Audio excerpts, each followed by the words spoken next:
Bonjour, bienvenue dans ma chaîne YouTube Viva Geno! Nouvelle vidéo aujourd'hui. Avant de commencer, est-ce que vous aimez mes nouveaux cheveux? Moi j'adore vraiment. J'ai enlevé mes locks, je me sens pas comme moi-même, genre du tout, genre I feel different. Premièrement, avant de commencer encore une fois, merci aux nouveaux abonnés. On est rendu à 300 abonnés. C'est incroyable, ça va tellement vite. J'essaie de publier le plus souvent possible. Ça va tellement vite. Merci vraiment aux nouveaux abonnés. Je suis extrêmement contente, extrêmement fière. Je suis trop contente, merci beaucoup. Aujourd'hui, on revient au contenu fitness. Ça fait tellement longtemps que j'ai pas fait de contenu fitness. J'ai fait plus des girl talk, mais je vais revenir à mon premier amour. Mon premier amour ici sur cette chaîne-là. Le but, c'est de vous faire perdre du poids puis retrouver votre santé dans le fond, retrouver des bonnes habitudes de vie. Puis aujourd'hui, ça va être une vidéo qui va vous aider à aller vers ce processus-là, justement. Aujourd'hui, comme le titre le dit, je vais vous donner des trucs pour manger moins de calories sans compter les calories. C'est des astuces qui ont fonctionné pour moi. Comme vous le savez, moi, j'ai perdu 13 kg, 30 livres en mangeant un repas par jour, en faisant le jeûne intermittent. Je fais toujours le jeûne intermittent. Ça fait bientôt 2 ans que je le fais et je maintiens toujours ma perte de poids. Donc aujourd'hui, je vais vous donner des astuces que j'ai utilisées dans ma processus de perte de poids. Des petites habitudes en fait, des petites habitudes de vie qui ont changé toute ma façon de manger, dans le fond, toute ma façon de voir les choses. Parce que oui, qu'on veuille ou pas, pour perdre du poids, c'est les calories qu'on consomme versus les calories qu'on élimine. Donc, tout ce qu'on consomme a de l'importance, qu'on veuille ou pas. Mais je déteste compter mes calories. Je sais pas pour vous, moi j'ai compter mes calories. Ça me stresse plus que chose, puis ça me rend obsessive. Quand je perds le poids, en fait, j'aime pas compter chaque calorie qui rentre dans mon corps, en fait. Toutes les astuces que je vais vous donner aujourd'hui vont vous aider, en fait, à diminuer vos calories sans les compter, en fait. C'est des petits changements d'habitude de vie qui vont faire la grosse différence. Puis ces habitudes de vie-là vont vraiment vous aider juste à perdre jusqu'à 10 à 20 livres, juste en faisant ces changements-là. Des petits détails qui font la différence, en fait. On va commencer par le numéro 1. On va commencer par les légumes lorsqu'on mange notre repas. Pourquoi je dis par les légumes? Les légumes, vous savez, les légumineuses, c'est moins calorique que la majorité des repas en fait en tant que tel. En commençant par les légumes, en fait, ce qui va arriver, c'est que si vous consommez les légumes en premier, le temps que vous soyez rassasié, la majorité des aliments que vous aurez consommés sera des légumes. Les légumes, il y a moins de calories, donc au final, vous allez consommer un repas moins calorifique en fait, en tant que tel. Comparé si vous commencez par le sandwich, par exemple, ou bien par les frites, vous allez manger plus de calories. Le temps que vous vous rendez compte que vous avez plus faim, vous allez consommer une grande quantité de calories, plus d'autres choses par la suite. Je sais pas si vous comprenez ce que je veux dire en tant que tel. Par exemple, vous commencez par la salade en premier. À la fin, le temps que votre corps se rende compte que vous avez plus faim, vous aurez consommé une salade puis un peu de frites. Mais si vous commencez par les frites en premier, vous allez commencer par une grande quantité de frites. Puis le temps que votre corps se rende compte que vous avez plus faim, vous allez manger peut-être la frite puis une partie de la salade. Ça reste que vous aurez consommé plus de calories parce que vous allez commencer par les frites. La plus grosse portion de nourriture que vous allez manger, ce serait la portion la plus calorifique, ce qui est mauvais en tant que tel. Pour en revenir à l'astuce numéro 1, l'astuce numéro 2, c'est un peu dans le même principe. C'est manger des aliments riches en volume. Des aliments riches en volume, pauvres en calories. Ça revient un peu au même que le numéro 1, mais riche en volume, ce que je veux dire, c'est que, par exemple, il y a des carottes ici d'un côté, puis il y a les chips d'un côté. Les carottes sont des aliments riches en volume, pauvres en calories. Ce qui arrive quand tu vas consommer les carottes, c'est que ça va remplir ton estomac. Une grande quantité de carottes va te remplir ton estomac, mais ça va être très peu en calories. Pour 200 calories de carottes, vous pouvez manger tout ça. Mais par exemple, si vous prenez un aliment qui est pauvre en volume, mais riche en calories comme des chips, vous allez voir ici, c'est la même chose. Pour 200 calories de chips, vous avez juste ça. Vous voyez la différence en tant que telle, c'est qu'en mangeant ces aliments riches en volume, tout ce qui est laitue, tout ce qui est carottes, chou-fleur, choux, tous ces aliments-là, quand vous mangez, en fait, c'est très peu en calories, mais à cause qu'ils sont très denses, sont très volumineux, comme une grosse laitue avec plein de protéines dedans. La laitue en tant que telle, à cause qu'elle est très volumineuse, va te remplir l'estomac très rapidement. Puis ce qui arrive, c'est que tu vas avoir une sensation, tu vas être rassasié, mais en plus de ça, la quantité que tu vas consommer va être plus grosse. Tu vas avoir des grosses bols de salade, des grosses bols avec des salades avec des laitues dedans, avec des protéines dedans. Mais à cause que la laitue est tellement pauvre en calories, ça permet de consommer des grands volumes de nourriture avec très peu de calories en tant que tel. Pareil que pour les carottes, pour consommer une grande quantité de carottes, mais avec très peu de calories. Au final, tu peux manger plus en consommant moins de calories. Puis ce qui est bien, c'est les aliments riches en volume, c'est qu'à cause qu'ils sont très riches de taille, par exemple le gros bol de salade, ce qui arrive, c'est que ça te remplit l'estomac. Tu as l'impression que tu as mangé un gros burger parce que ça te remplit l'estomac. Mais ce qui est bien, c'est que ça a très peu de calories, fait que tu vas quand même perdre du poids. Donc, on priorise ces aliments-là. Puis, dans le fond, quand tu veux perdre le poids, c'est que tu prends ces aliments-là puis tu rajoutes les autres nutriments autour. Par rapport aussi aux aliments riches en volume, je vais donner un exemple qui est très, très commun. Par exemple, des chips. Je reviens encore aux chips. Les chips, et le popcorn. Les chips et le popcorn. Ça, c'est un bon exemple. Les deux, là, on consomme souvent ça quand on regarde un bon film entre amis. Moi, je prends toujours cette option-là. Je priorise cette option-là. Parce que, par exemple, pour la même quantité de chips, la même quantité de popcorn, pour la même quantité de chips, tu vas avoir 240 calories pour le popcorn. Pour la même quantité, tu vas avoir 31 calories pour les popcorn. Voyez-vous la différence? 240 et 31 calories pour le popcorn, c'est énorme. Le popcorn aussi, pour revenir au point, c'est que c'est des aliments riches en volume, dans le sens que une très grande quantité contient très peu de calories. Ça te rassasie plus que les chips que tu vas manger. J'insiste vraiment beaucoup sur les aliments riches en volume parce que pour moi, ça a fait la différence sur ma perte de poids en tant que telle. Il y a toujours moyen de remplacer un aliment que tu aimes par quelque chose de plus santé, ok? C'est correct de consommer des chips, mais le problème, c'est que les gens en consomment constamment tous les jours. Consommer de temps en temps, ça va pas t'empêcher de perdre de poids, mais c'est l'erreur qui est dans notre société, c'est que les gens consomment majoritairement les aliments riches en calories que les aliments faibles en calories en tant que tels. Je vais insister là-dessus encore. Je vais vous donner encore un exemple justement. Disons que je veux cut. Comme là, bientôt mon anniversaire s'en vient, fait que j'essaie de garder ma ligne puis de garder ma shape pour mon anniversaire pour pouvoir me sentir le plus confortable la journée de mon anniversaire. Donc, au moment que je veux manger moins de calories sans sentir la différence, je vais favoriser les aliments riches en volume et peu en calories. Comme ça, je vais pas avoir la différence au niveau sensation d'être rassasiée, mais je vais avoir quand même les bons nutriments puis manger moins de calories en fait sans m'en rendre compte. Une astuce que j'ai vue, c'est que j'ai remplacé mon riz blanc par le riz de chou-fleur. Je sais, les gens vont dire, ça goûte pas pareil. Ça goûte pareil pour moi. Ça goûte vraiment pareil pour moi. J'ai même fait de la pizza, à la place d'avoir de la croûte normale, j'ai fait de la pizza avec du riz de chou-fleur. Ce qui est bien avec le riz de chou-fleur, c'est qu'une tasse de riz de chou-fleur contient juste 50 calories. Versus, comparé au riz blanc, pour une tasse de riz blanc, c'est 206 calories. 206 calories, vous voyez-vous la différence? C'est des petits trucs comme ça. Puis le pire, c'est que ça fait la même job, ça te rassasie, ça te remplit l'estomac. Puis tu vas perdre le poids sans t'en rendre compte. L'astuce numéro 3. C'est boire de l'eau avant de manger. En fait, si tu as une sensation de faim, il faut boire de l'eau avant. Pourquoi? Parce que le corps humain est fucké. Le corps humain truque très facilement le cerveau. En fait, c'est le cerveau qui truque le corps humain. En fait, ce qui arrive, c'est que la région du cerveau qui contrôle la faim et la soif est située au même endroit. Fait que quand t'as faim, la région du cerveau qui envoie les signaux de faim, puis quand t'as soif, la région du cerveau qui envoie les signaux de soif, c'est au même endroit. Fait que ton corps fait pas la différence quand t'as faim et quand t'as soif. Donc il y a beaucoup de gens qui pensent qu'ils ont faim, mais en fait ils ont soif. Et c'est comme ça qu'ils prennent le poids en fait. À la place de boire de l'eau, ils vont manger parce que le corps leur dit qu'il faut manger, mais en fait, il faut boire. Puisque le corps envoie les mêmes signaux pour les deux choses complètement différentes. L'instinct humain, c'est en fait pas l'instinct humain. Les gens adorent manger, fait qu'ils vont automatiquement grignoter. 90% du temps là, que les gens veulent grignoter, c'est parce qu'ils ont soif. Et c'est comme ça qu'on accumule le poids en tant que tel.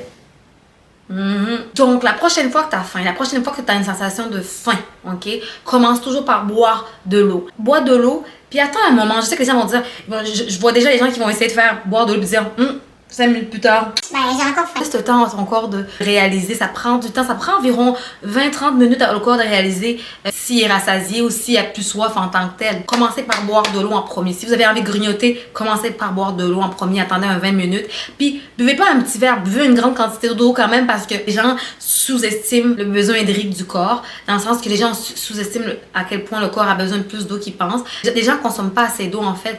Ce qui arrive, c'est que ton corps t'envoie plein de signaux pour boire parce que la majorité des gens ne boivent pas beaucoup d'eau. Et en conséquence, les gens vont finir par manger à la place parce que c'est les mêmes sensations. Le corps envoie les mêmes signaux pour la faim et pour la soif. Fait que les gens finissent par manger plus de calories quand en fait le corps veut juste un verre d'eau, 2 verres d'eau ou une bouteille complètement. Donc moi, je vous conseille toujours de prioriser, commencer par boire avant de grignoter, avant de manger, pour voir si votre corps vous envoie les signaux pour la faim ou bien pour boire en tant que tel. Comme je vous ai dit, 90% du temps, votre corps a plus soif qu'autre chose. Donc c'est comme ça qu'on accumule les calories en fait. Il faut boire avant tout. Astuce numéro 4 qui m'a aidé à perdre du poids sans compter mes calories, c'est ne pas boire mes calories. Ouh, il y a beaucoup de monde qui vont pas aimer ça. Je sais, les Starbucks girl. Moi, j'étais une Tim Hortons girl. Genre, à chaque fois, j'allais au gym. Après le gym, j'allais tout le temps au Tim Hortons. Et c'est comme ça que j'ai pris mes 10 kilos. Genre, je buvais tellement de calories. Tu t'en rends pas compte sur le coup parce que le verre, il est tout petit comme ça, le verre. Est tout petit comme ça. Mais conseille genre des 500 calories et tout ça. Puis les gens prennent du poids comme ça. Parce que ce que tu veux, ça s'accumule. En place de boire quand t'as soif, tu vas grignoter. Puis là, après, tu bois un gros chocolat chaud ou bien un gros cappuccino glacé, des trucs comme ça. Ça s'accumule. C'est comme ça, c'est des petits détails comme ça qui font prendre les 10, 20 livres que tu n'arrives pas à perdre. C'est que les calories, on boit pas ces calories. De temps en temps, une fois par semaine, 2 fois par semaine, un verre le matin, mais pas un verre le matin, le midi et le soir. Les Starbucks girls, vous prenez votre poids à cause de ça en fait. Je vais vous montrer des photos, vous n'allez pas être contente. Vous voyez le frappé à la fraise, vous voyez le frappé à la fraise sur la photo, 316 calories. Un verre comme ça. 316 calories. Vous savez combien de quantité de nourriture vous pouvez manger, mais vous le buvez juste dans un petit verre comme ça? Vous voyez-vous? Le nombre de calories que vous gaspillez dans des liquides? C'est ça qui fait grossir, girl. C'est ça qui fait prendre le poids. Je suis désolée. Parlons du mocha blanc. 323 calories. Mocha blanc. Populaire chez les filles. Populaire. Mais c'est ça qui vous fait prendre du poids. Je vous dis, c'est correct d'en consommer une fois par semaine, 2 fois par semaine. Mais si le matin, t'as un rituel d'aller prendre ça, puis le matin, puis le soir, après le travail, ou matin, midi, soir, ça s'accumule. Donc, tu bois ça 3 fois par semaine, 3 fois par jour. Disons que tu bois ça 3 fois par jour, mais que tu manges quand même équilibré. Je pense que tu prendrais pas autant de poids. Mais c'est le monde, c'est qu'ils prennent ça, puis ils vont acheter un bagel avec, ils vont acheter un gros repas à 500 calories, 600, 700 calories. Alors, tu viens de consommer plus que le 3/4 de tes besoins nutritionnels dans un seul repas à cause que tu as décidé de prendre une boisson à 300 calories. Quand tu pourrais remplacer ça par un bon repas équilibré. Tu sais ce que tu aurais pu manger à la place de boire ce gros boisson à 300 calories? Tu aurais pu manger ça et ça et rajouter un bon petit chocolat chaud fait maison. Parce que ce qui arrive, c'est que quand tu manges à l'extérieur, tu sais pas ce qu'il y a dans ces boissons-là. Tu sais pas combien de calories dans ces boissons-là. Contrairement, si tu fais des trucs plus maison, comme moi, je fais mes cafés à la maison. Moi, je fais mes cafés à la maison, mes chocolats chauds à la maison moi-même, parce que je sais combien de cuillerées je mets du chocolat chaud dedans. Quand tu bois toutes tes boissons à l'extérieur, tu sais pas ce qu'il y a mis dedans. Tu te demandes après pourquoi tu as pris ces 10 livres. C'est tout tes mochas. C'est tout tes frappés à la fraise. C'est tout ça, girl. C'est tout, ces accumulations-là. Donc, bois pas tes calories, gaspille pas tes calories. J'adore un chocolat chaud de McDo. L'été, j'adore mon cappuccino glacé. Je le prends 2 fois par semaine l'été. Mais pas matin, midi, soir. C'est comme ça que tu prends tes 10, 20 livres, girl. C'est comme ça que tu les prends. Je sais que vous allez m'haïr que je dise ça. Je sais que vous allez m'haïr. Mais c'est la réalité. Je l'ai appris à la dure. Et tu peux pas juste t'empiffrer de boissons calorifiques et t'attendre à perdre du poids. Ça marche pas comme ça. Aussi, par boisson calorifique, je parle de l'alcool. I know. Tout le monde sait à quel point j'adore mon vin. Comme, I understand, girl. Tout le monde sait. J'adore mon vin, ok? Mais il y a eu un temps que je buvais vendredi, samedi, dimanche. En plus de mes boissons de Tim Hortons, hyper calorifiques. Puis je m'entraînais comme une folle, hein? Je m'entraînais, je courais et tout. J'ai pris quand même mes 13 kilos, hein? J'ai quand même pris mes 13 kilos. Parce que l'alcool, là, les gens là qui comprennent pas comment l'alcool a tellement plus de pouvoir sur le résultat fitness. Vous voyez ses bras? Vous voyez ses bras? Tu sais combien de temps ça m'a pris à avoir... J'ai toujours voulu avoir juste pouvoir flexer comme ça. J'ai toujours voulu flexer comme ça puis juste pouvoir des définitions. J'ai jamais eu ça avant parce que je consommais vendredi, samedi, dimanche de l'alcool. Il y a du monde qui vont au gym puis s'entraînent comme des malades puis ils comprennent pas pourquoi. Ils s'entraînent comme des fous là. Ils comprennent pas pourquoi ils prennent du poids. Ils voient pas de résultat. C'est l'alcool que tu bois chaque fin de semaine, samedi, dimanche. Tu peux manger correctement toute la semaine, du lundi, vendredi.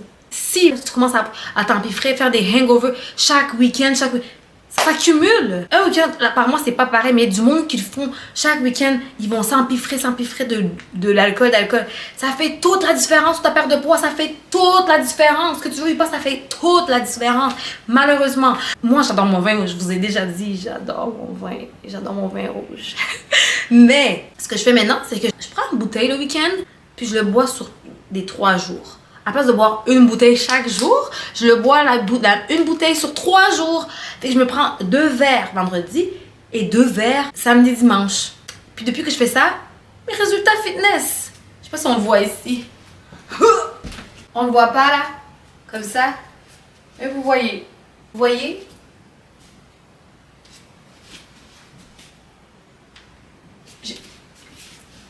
Je mange mes affaires là, je mange mon poulet, je bois mon alcool, je bois. Ok? Maintenant, à la place de boire mon vin rouge tout le week-end ou boire mes boissons, puisque je veux pas gaspiller mes calories dans des boissons, ce petit truc, c'est rendu ma meilleure amie. Coke zéro, tout ce qui est boisson zéro. Mes amis disent que j'ai une obsession, honnêtement. Moi, je trouve pas que j'ai une obsession, honnêtement. Je trouve que c'est très normal d'en boire 4, 5, 10 par jour. Honnêtement, j'essaie d'en boire 3, 4 par jour maintenant. Mais ça m'a aidé parce que c'est 0 calories. Donc, je gaspille pas mes calories. Donc, je peux manger plus de repas, plus de quantité à la place de consommer toutes mes calories dans des boissons. Puis manger en plus de ça. C'est sûr que je grossirai si je fais ça. Donc, moi, je priorise ce petit truc.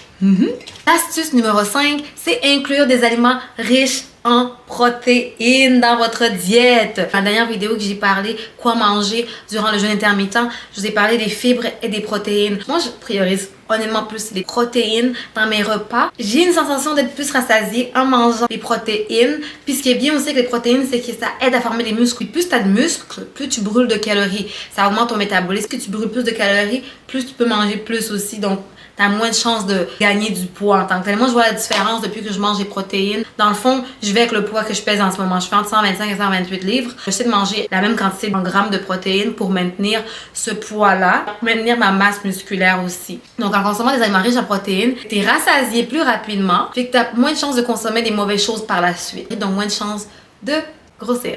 Astuce numéro 6 pour manger moins de calories sans les compter et donc pour pouvoir perdre du poids, c'est de manger doucement. Parce que j'ai vu en faisant les recherches, en fait, c'est que quand tu manges rapidement, ce qui arrive, c'est que tu laisses pas le corps à ton temps de réaliser que tu n'as plus faim. Le corps, ça prend environ 20 à 30 minutes pour réaliser que tu n'as plus faim. Mais tu peux manger des très grandes quantités de 20 à 30 minutes. Si tu prends un repas puis tu prends le temps de déguster, de manger doucement, ça se peut que ton sandwich avec ta salade à côté, là, c'est tout ce qu'il te faut pour être rassasié. Mais puisque tu vas trop rapidement et que tu manges trop rapidement, en fait, le temps que le corps s'en rende compte, tu as déjà mangé ton sandwich, tu as déjà mangé ta salade, tu as déjà mangé ton gâteau, là tu vas rajouter des chips parce que tu te dis « Ah, j'ai encore faim. » Tu vas manger un burger, tu vas manger ça. Tu vas manger une grande quantité de nourriture, une quantité que tu n'avais même pas besoin à la base, si tu avais laissé le temps à ton corps de réaliser que tu n'avais plus faim en fait. Tous ces surplus de calories que tu as mangé, ton corps n'avait vraiment pas besoin, ben, tu stockes. C'est comme ça qu'on se poigne des poignées d'amour. C'est comme ça qu'on poigne des poignées d'amour, qu'on poigne des grosses cuisses et qu'on poigne des grosses fesses. Parenthèse, ça c'est pas assez grave, si ça arrive, les grosses fesses, on aime ça. C'est comme ça que tu prends le surplus de poids, les poignées d'amour, la bédaine. C'est comme ça parce que tu laisses pas ton corps le temps de réaliser que t'as plus faim. Tu manges trop vite. Après les 20 minutes, tu vas réaliser, je suis rassasiée en fait. Si les 20 minutes n'est pas encore terminé, puis t'as fini ton repas, là, si ton 20 minutes n'est pas encore arrivé, puis t'as fini ton repas, bois un verre d'eau. Bois un verre d'eau, tu vas voir. Tu vas réaliser que t'as plus faim aussi. Dernière astuce numéro 7 pour manger moins de calories sans s'en rendre compte, sans compter les calories, c'est de prendre des petites assiettes. Je vais vous donner un exemple avec mes propres assiettes. Avant, là, moi, je mangeais mes repas sur une assiette comme ça. Vous voyez la taille? C'est pas mal gros, là. C'est plus gros que mon visage. C'est énorme, OK? C'est énorme. En prenant d'emblée une assiette comme ça, je vais me convaincre mentalement que j'ai besoin de toute cette nourriture-là. Je vais me convaincre que j'ai faim à ce point-là. Je vais mettre toute la quantité de nourriture que je vais mettre dessus, je vais me convaincre qu'il faut que je la mange toute. C'est mental. Maintenant, je mange sur une assiette beaucoup plus petite. Cette assiette-là. Donc, je mange moins de quantité. Mentalement, je me truque encore en me disant il faut que je mange tout ce qu'il y a là-dessus. Automatiquement, je consomme moins de calories parce que j'ai diminué mes portions, en fait. Donc, vous voyez la différence? Voyez-vous? Je diminue beaucoup de calories juste en changeant d'assiette. Mais je ne m'en rends pas compte. Notre cerveau me fait croire qu'on a besoin de manger tout ce qu'il y a sur cette assiette-là. Quand en réalité, on n'a pas besoin de manger tout ça, là. Moi, à 5 pieds 2, 125 livres, là, j'ai vraiment besoin de manger tout ça à chaque repas. 3 repas, genre c'est sûr que je vais prendre du poids, c'est énorme là. Donc c'est tout pour les astuces d'aujourd'hui. Je vous dis, ces astuces-là, si vous les suivez, vous allez voir les 10-15 livres là que vous êtes pris depuis longtemps, vous essayez de vous débarrasser, ça va partir en 3-4 mois. Ce qui est bien, c'est que t'as pas besoin de compter les calories en tant que tel. On veut pas devenir obsessif par rapport au nombre et tout. On veut changer ça à long terme. Des petits détails comme ça qui vont faire changer vos habitudes de vie. Donc essayez à la maison, puis dites-moi ce que vous en pensez. Puis oubliez pas, c'est pas que c'est dur, que c'est pas faisable. Faut juste prendre le premier pas. Donc, prenez le premier pas, essayez. Vous allez créer votre corps de rêve. On va changer vos habitudes de vie. Essayez, ça va bien aller. Soyez pas trop dur avec vous-même. L'important, c'est que vous allez commencer, d'accord? Donc, n'oubliez pas de vous abonner en bas. N'oubliez pas de vous abonner à ma page Instagram. Je vais vous mettre juste à côté. Puis, on se voit la prochaine. Bye bye!